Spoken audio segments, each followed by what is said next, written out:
Okay, mate.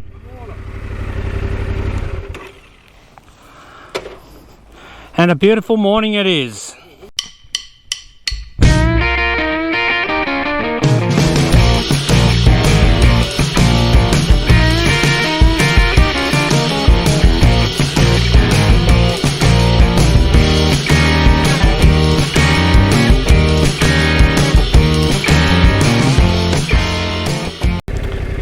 Just going to adjust this map here. I think the default setting for the Garmin is, you know, sort of zoomed right out, so I want to zoom in a little bit because I'm coming up to the corners. I'm missing some of the corners, and I've already gone off track a little bit and had to come back on, so I'm just going to bring it in a little bit, not too much, just about there. So just got right sort of depth to it, I suppose, the size of it, that I can actually see the corners before I sort of go beyond the corners. Yeah, so when it's set right out, you can't quite capture the corners. Took a different route. Did you get lost? No, I went according to this. Ah, good, yeah. I did one wrong mistake, and I've just come back on and just zooming it in to see it a bit better. Yeah. I have ridden this before, but it's been a while. Yeah. I'll follow you. Let's get lost together.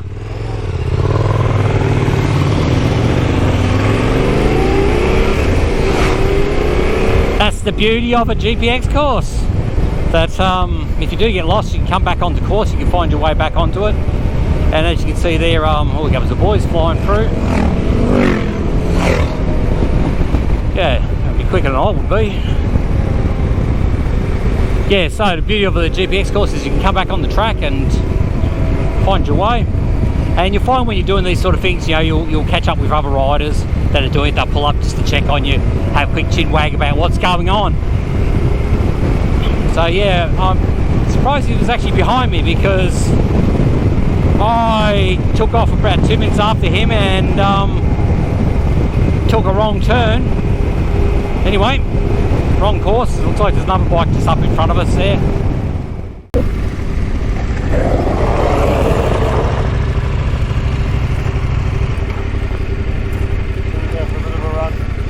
Yeah, what say we give it a shot? That'd be awesome. I reckon you'd handled that quite well.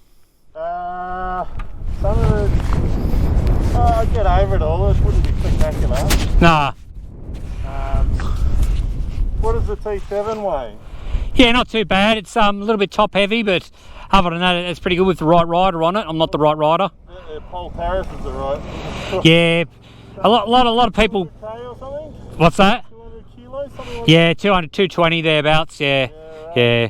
A lot of people judge them on the pole terrace sort of thing. That's, you know, it's like buying a road bike, and you know, that's promoted by Wayne Gardner or something like that. You know, and I think, shit, I'm gonna be able to do that sort of shit, but no, no. Yeah. It's pretty awesome, this spot. Yeah.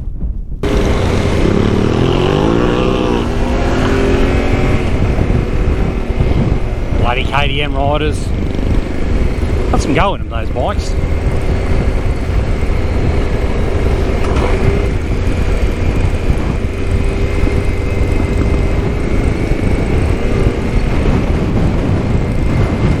Young mate here on the Himalayans.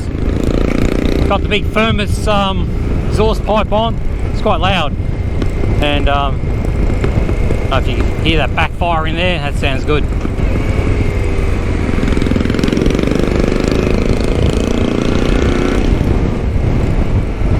Just trying to pick up that crackle. Snap, crackle, pop. I think he's waiting for me.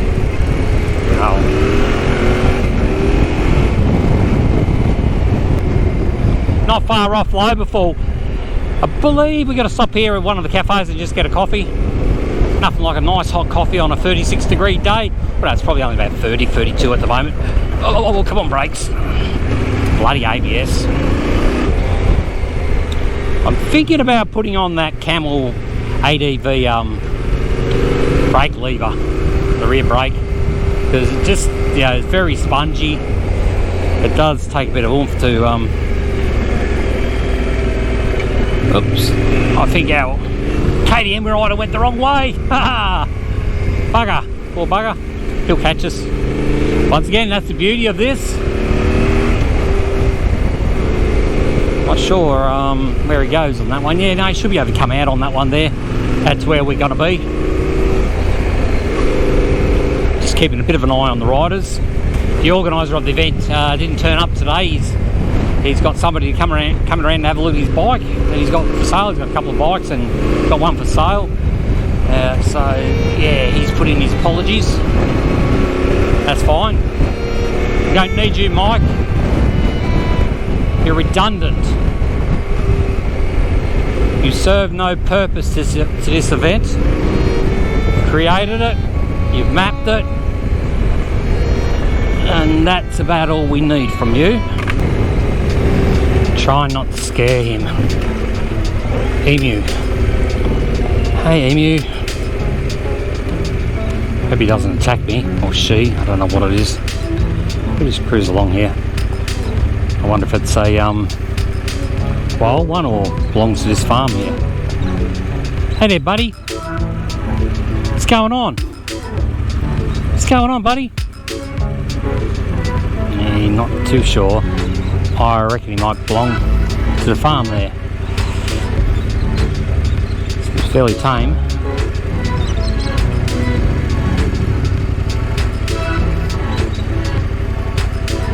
I feel like I need to cue that music. Run the pants off a kangaroo.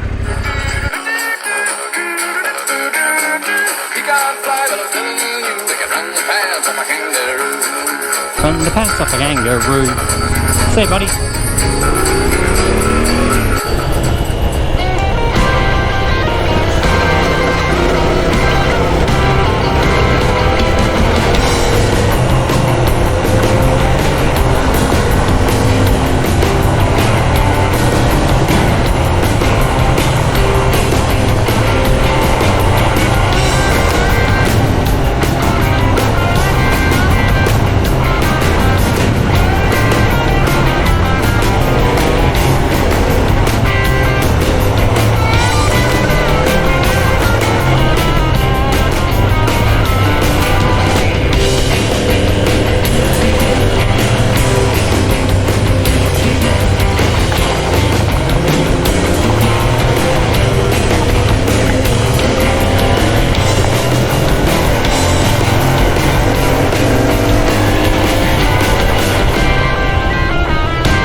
I'm not quite on track there.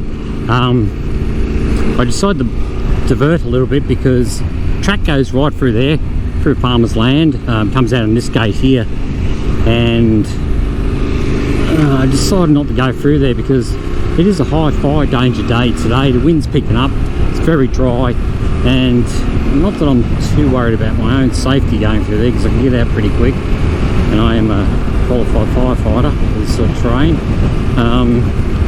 Yeah, that aside, just thought, you know, one less bike on the track's better in case something does go wrong there. And I have noticed that quite a few of the farmers got their bloody fire units out ready to go. Their utes with the water tanks on it, all ready to go.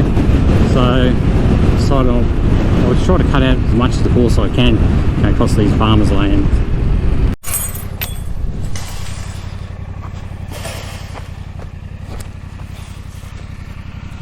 Can't really avoid this track. I'll take it. It's not a bad one.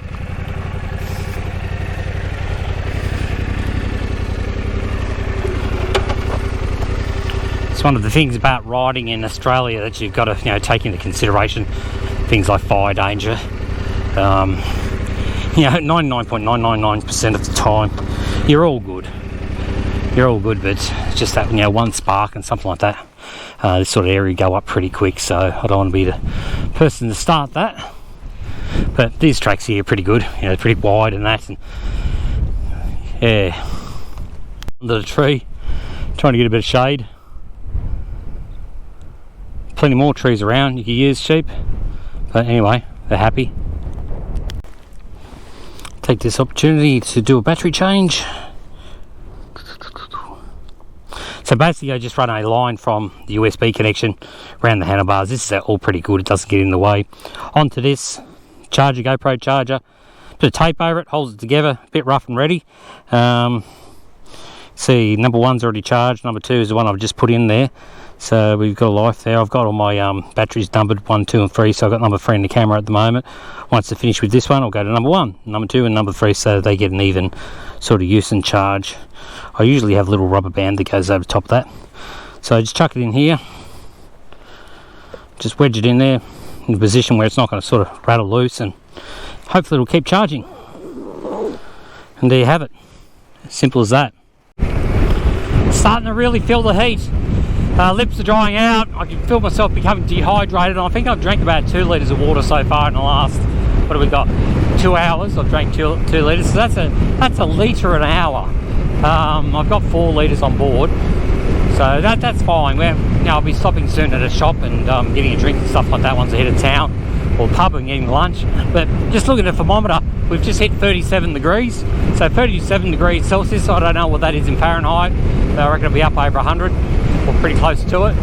Yeah, so it's bloody warm. The wind's warm, cutting across. And this is the thing, guys, when you're out adventure riding and stuff like that, you know, when you come to South Australia, or if New South Wales, anywhere Western Australia, anywhere in sort of the rural areas, it's going to be bloody dry, especially on a day like this when you've got a lower humidity.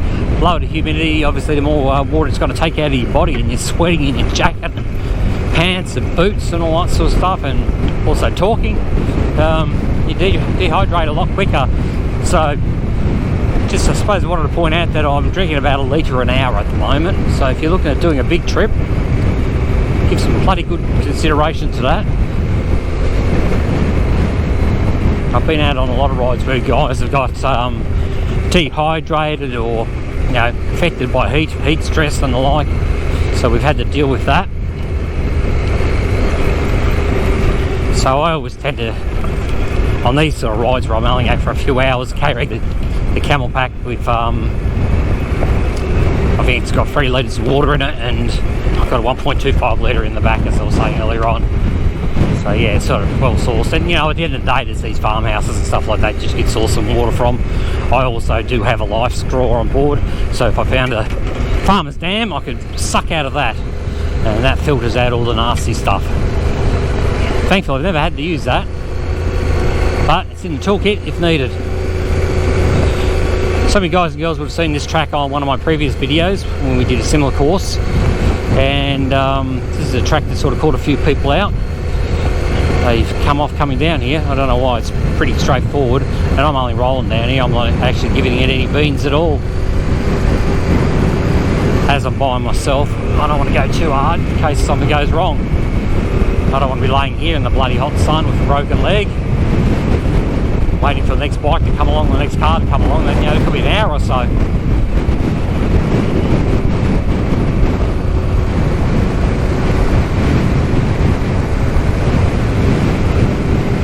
I can't see too much evidence of bikes coming along here today, so whether the guys have fallen behind or whether they bailed on the ride, I don't know. We'll soon find out when we get to the pub.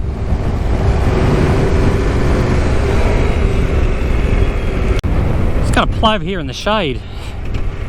Just going to check my files, my GPX files. So I've actually got two rides that are pretty much named the same, and just want to have a look at the other one, see if we're on course with that one as well.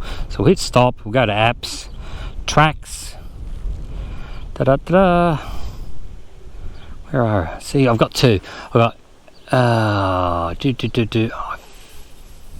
they're all 44Ks.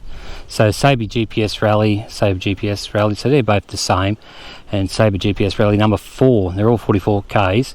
So I'm going to go for that one there because that's what Mike called it, and I reckon we're on course. I reckon we're right at that point there. Let's set it. I'm going to go from start to finish now. Seeing what it's doing, it's calculating, it's thinking about it. End of the day, I don't really need it. All right, it's telling me to go all the way over here. So basically what's happened here is I'm not able to reset it by the looks of it. It's just telling me to go all the way over there. That's crazy.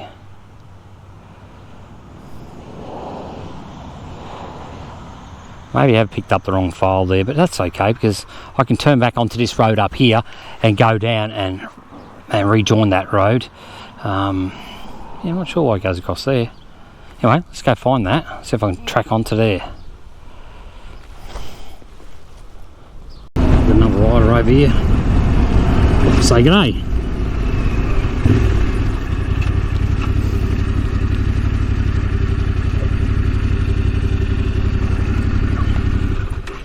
Afternoon, how you going? Not too bad, yourself? Thought you were going on a ride today. I am riding today. Where's everyone else? Still Don't know.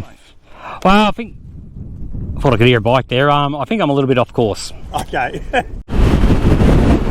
Just had a quick chat to old mate back there. He's doing the course as well. Yeah, I've decided to break away from the course and head straight to Manham. The reason being, it hit 38 degrees back there, and yeah, and I'm thinking I'm going to cut the ride off a little bit today because we haven't hit the peak of the heat. So I'm going to be a bit of a wuss, a bit of a softie, and pull out of the main drag of the race and head down to Manham, check out the River Murray down there. It's in flood, and grab a feed. I dare say some of the guys will come rolling into town there. I'll join up with them and ride back to Adelaide. So guys, this is the River Murray. It's currently in flood. It's usually only about, I don't know, probably a quarter the size of that, if not less. We're going to go down and have a look at a few of the shacks and see what we can see down here. Not sure if you can see that little hut over there, right beside a power line. It's got a couple of generators. Looks like they're on pontoons. Yeah, floating them on pontoons, trying to get electricity going to the farms along here. They've had to cut off a lot of electricity due to the flood.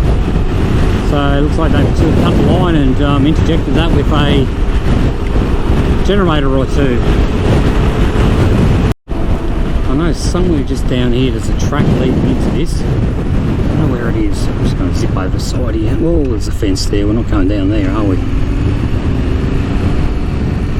There's quite a lot of onlookers there. Yeah, find a spot here somewhere. Oh, it's pretty rough down there. I'm going to turn around in a minute and come back.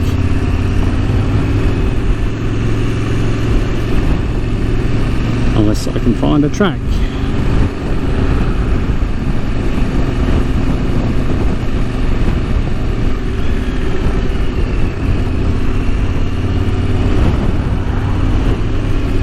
There we go, there's a track. Can I go around that? Animal is 500 metres to entrance, or we shall go down here.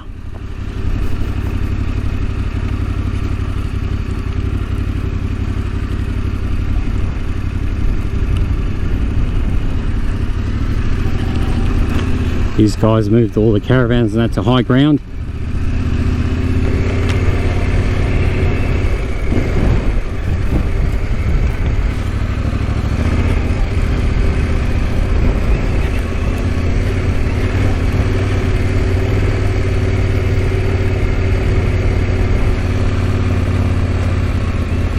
Government actually supports tourism down here whilst the flooding's on, because a lot of businesses have lost their income, especially the houseboats. The houseboats are not being rented out. And there's quite a few houseboats there to be tethered to their little jetties or whatever they call them. Hoping that it doesn't get too much deeper for them. I'll run out of tether line. Yeah.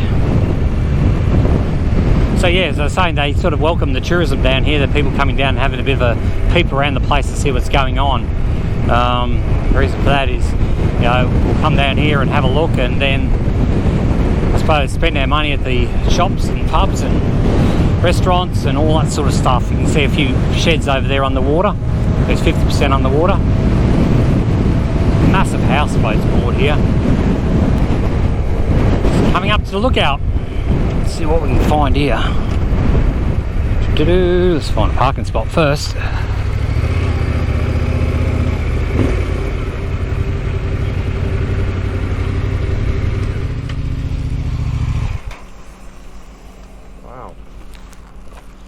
Pretty impressive. Yeah, gee.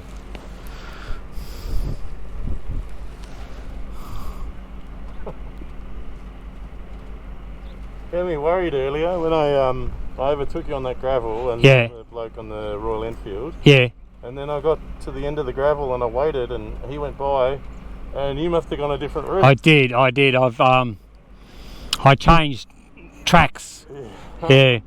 And I was waiting and waiting. Yeah. Oh, maybe you've come off. So I turned around and backtracked and I couldn't see you. Yeah, right. Oh, thanks for coming back. Gone somewhere else. So we popped into Madam. We all sort of regrouped there. Had a feed, snitty, a couple of beers. And from that point there, we pretty much decided to go our own way. One of the guys wanted to go off and take photos of the river flooding. And yeah, I suppose the other guys, you know, wanted to do their own thing. So I decided to just come this way. It's pretty much going back the same way that we came. So it's a quicker way home. And a bit more tree coverage this way, so we'll get a little bit more shade. In Madam earlier on, it hit 41 degrees, and you know, as I've been saying throughout this video, you know, it's bloody hot and it's dehydrating. It just drags it out of you. You just get dehydrated really quick, and you can probably hear on the sound now that probably a little bit muffled now. I've got the windscreen down on the helmet, the windshield, whatever you call that thing you flop down there. Yeah, I got that down, so it tends to muffle the sound a little bit, but it's okay. So the reason I've done that is I've just found the bloody warm air blowing into the helmet was taking a fair bit out of me. You know, you could feel it on the nose, the eyes. It's just so bloody dry. And I suppose in here lies a lesson for everyone when they're out adventure bike riding, or any sort of riding that you know it's going to take it out of you. In this sort of heat, you're going to sweat a lot. I was saying earlier on, I was probably drinking about, I don't know, a litre an hour. Should have been probably drinking 2 litres an hour. I'm down to about a litre and a bit left now. I topped up there in Madam. But I haven't got far to go. You know, it's probably only 20 minutes to any shop from where I am now.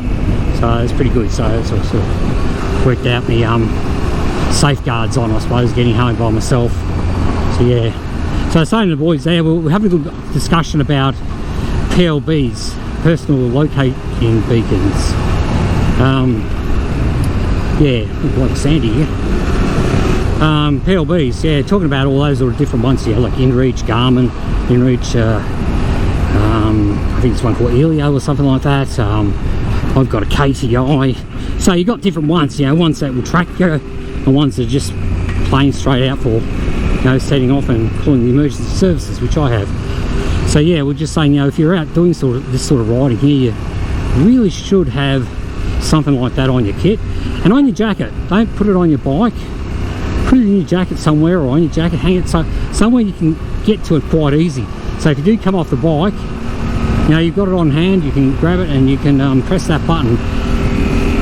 Normally I would have my phone as well in my jacket. I just realised I've got it sitting there. That's okay, I've got the PLB on me. I'll admit to that. Don't mind admitting to mistakes and the like.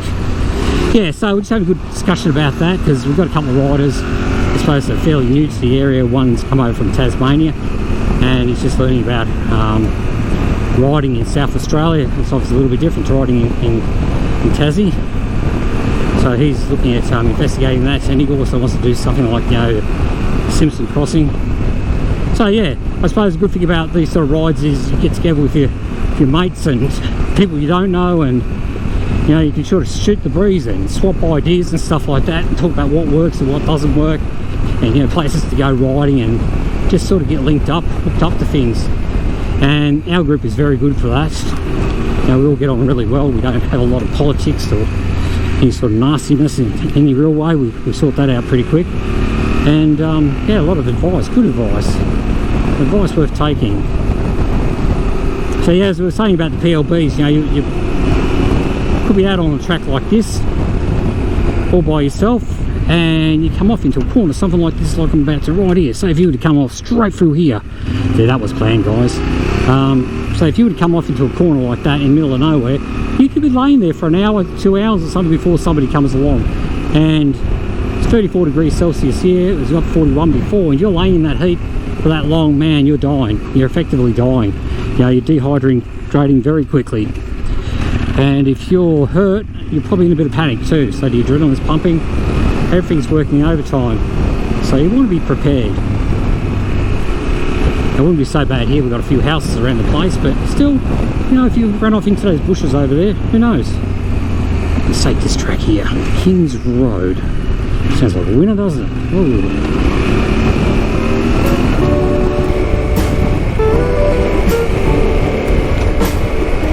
Well guys, thanks for watching today. It's been a hot day, a dry day, a dehydrating day. I think I've mentioned that a few times today's video. I think we're all feeling it. Yeah, well, we chose to come out in these conditions. It's dropped down to 34 now. It's not too bad, and I've taken these back tracks home through the trees. Yeah, I'll be hitting the bitumen soon. That'll be quite warm. So far, just about every track I've been on, I've encountered a car that's been sitting on about 30 k's an hour, kicking up a lot of dust, which has made it very hard to pass. Anyway, never the brakes. That's what it is. So anyway, thanks for watching. If you haven't already subscribed, please subscribe, like, all that sort of stuff. And until we see you again, keep safe,